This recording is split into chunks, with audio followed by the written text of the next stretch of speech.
With our special skills, ethical obligations, and credible voices, health professionals are in a unique position to be human rights advocates. What is being done and how can you get involved? Welcome to the Clinicians Roundtable. I'm Dr. Leslie Lundt, Director of Foothill Psychiatry in Boise, your host. And with me today is Dr. Holly Atkinson. Dr. Atkinson is the Medical Editor-in-Chief for EverydayHealth.com, a leading online consumer health site that helps people manage their health online daily and live better lives. She is also Assistant Professor of Medicine and Co-Director of the Advancing Idealism in Medicine program at the Mount Sinai School of Medicine. Dr. Atkinson is past president of the Board of Directors of Physicians for Human Rights. Welcome to ReachMD. Great to be with you, Leslie. Now, Holly, how did you get involved in Physicians for Human Rights? Oh, it's a wonderful story. This was many, many years ago. I've been on the board 16 years, so it's probably 17, 18 years ago. A colleague of mine said to me one Thursday, "Holly, are you doing anything tonight?" And I said, "Well, depends why." And what do you have planned? She said, "Well, there's a play, Death of the Maiden, that Glenn Close is acting in tonight on Broadway." I live in New York City, so this is in New York.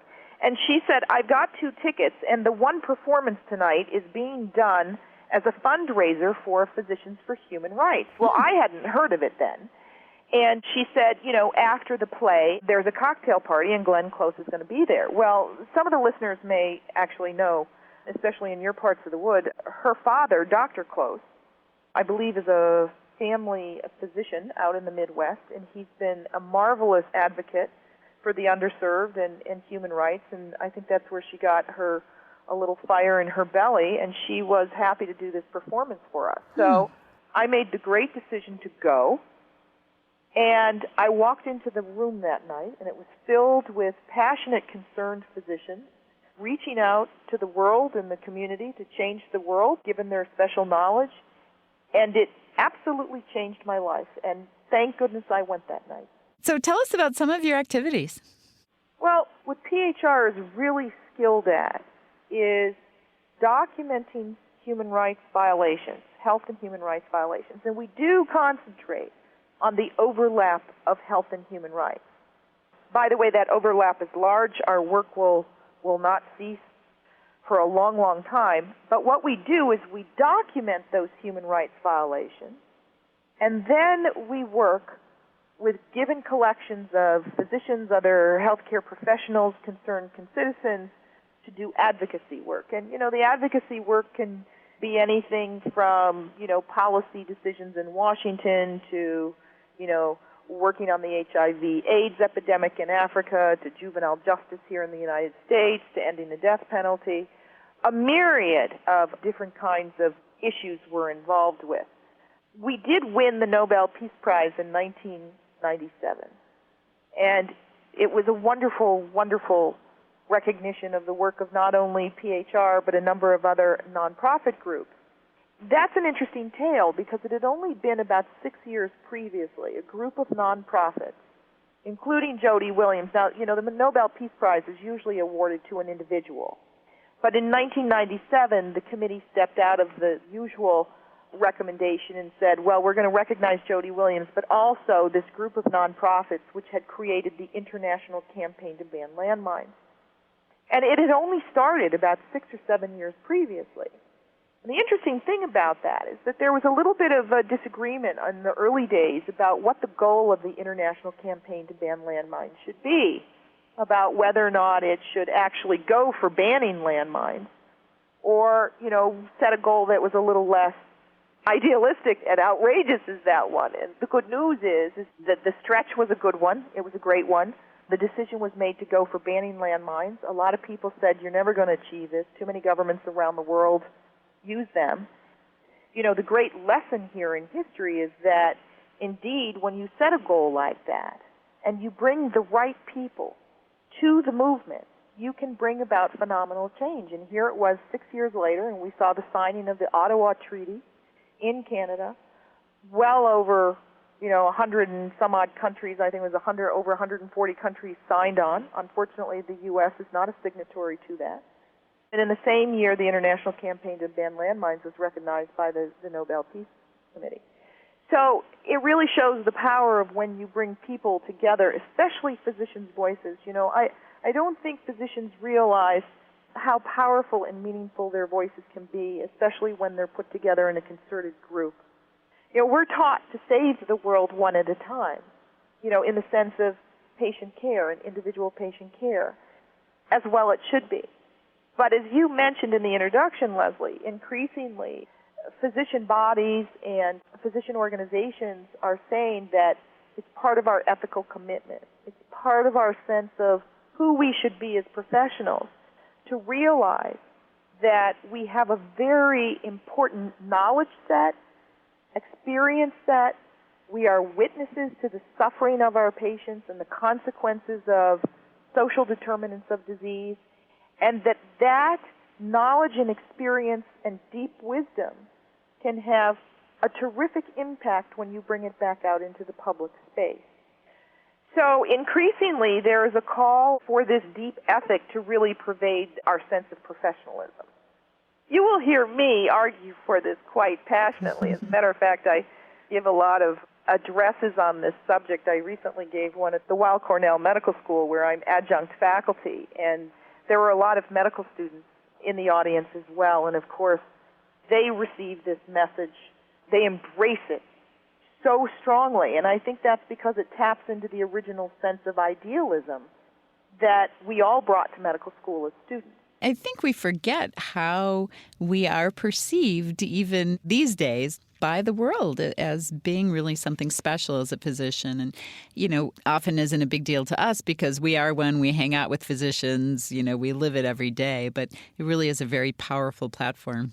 Well, absolutely. And the public, there have been some surveys done, and the public agrees that physician expertise, it's not only the biological aspects of disease, but that physicians have this profound knowledge and experience about social, environmental, economic influences on disease.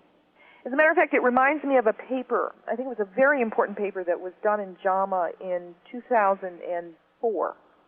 And this is a paper that was done by Grun et al., and they proposed a model of physician responsibility. And they actually asked this very interesting question in the paper, which is, what's in the domain of physician obligation, and what falls in the domain of physician aspiration? Physicians have incredibly busy lives, and, the practice of medicine has become so much more difficult under managed care and the time crunch and whatnot, and it's like, we can't ask physicians to go out and shoulder, the entire world and be responsible for changing the world too. So the question is, what is it that should be within the domain of the obligation, and what should be in the domain of the aspiration? Well, Grun did this interesting model where they proposed that obviously things that are in the domain of individual patient care, yes, access to care because it's such an important determinant of health status, and then those things that have direct socioeconomic influence on disease. There was a paper that was just published by, I think it was Stephen Schroeder in the New England Journal of Medicine in September, if I remember correctly, and it was on the determinants of health. And there's a great pie graph in there where he breaks out the determinants of health, and what's interesting is that 40% of health status is because of behavioral issues, 30% is thought to be genetic, 15% was environmental, and 10% was health care itself. So we know that if you look at the issue of health status itself, that a lot of things outside of health care influences that, which is why Grun et al. Argue that things that directly impact people in the community are the domain of physicians. Now, then there are other things that he puts in the professional aspiration category, which would be broader socioeconomic influences and then global health influences. And obviously, some physicians have chosen to make a career out of, for example, global health. And we now at Mount Sinai have a new track in global health, and we have a lot of young medical students and interns and residents interested in that track. So I think this notion of our ethic and what our obligation is to give back to society is in transition. I've actually seen, Leslie, where some people have suggested in the medical literature that our continuing medical education credits get changed So, for example, if the requirement is so many, 50 hours of Category 1 and so many hours of Category 2, that some of those hours could and should be community service, and that then it would be upon the physician, him or herself, to decide what kind of community service they wanted to partake in. So, for example, a surgeon may get involved with kids wearing their helmets when they ride bicycles, or a cardiologist may be concerned about getting people to lose weight or quit smoking, and a psychiatrist may want to work with young people to try and prevent depression and suicide. It's finding what's close to home and what influences and impacts your practice of medicine and giving back to the community. If you've just tuned in, you're listening to ReachMD XM 157, the channel for medical professionals. I'm Dr. Leslie Lundt, your host, and with me today is Dr. Holly Atkinson, the medical editor-in-chief for EverydayHealth.com. We are discussing Physicians for Human Rights. Now, Holly, what advice would you give to our listeners that may be interested in getting involved, but really aren't sure where to begin or how to do it? For people who want ideas, they can go to PHR's website. It's phr.org, and we have a number of different areas that we're working on, both in terms of geographically and on issues. Racial disparities in America, juvenile justice. We're working on torture in Guantanamo. We do forensic work. A lot of our work in the early days, in fact, was on forensic work. A lot of people may not recognize the name PHR, Physicians for Human Rights, but we were the ones, for example, that exhumed the mass graves in Srebrenica and in Rwanda, and most people know of that work. We have a broad array of things that we work on. We're working on maternal health now. Maternal health is a very big problem around the world, and we actually have a problem here in our own backyard again. So, I would say go on the Internet and put in health and human rights and explore a number of the nonprofits out there, including PHR, and see what's going on in your local community and get involved. I promise you it will change your life. Thank you so much for sharing your story. What an inspiration. Leslie, it's great talking with you. Thank you for having me. We've been discussing Physicians for Human Rights with Dr. Holly Atkinson, the past president of the Board of Directors. I'm Dr. Leslie Lundt. You've been listening to the Clinicians Roundtable on ReachMD XM 157, the channel for medical professionals. We welcome your questions and comments, so please visit us at reachmd.com. Our new on-demand and podcast features will allow you access to our entire program library. Thank you for listening.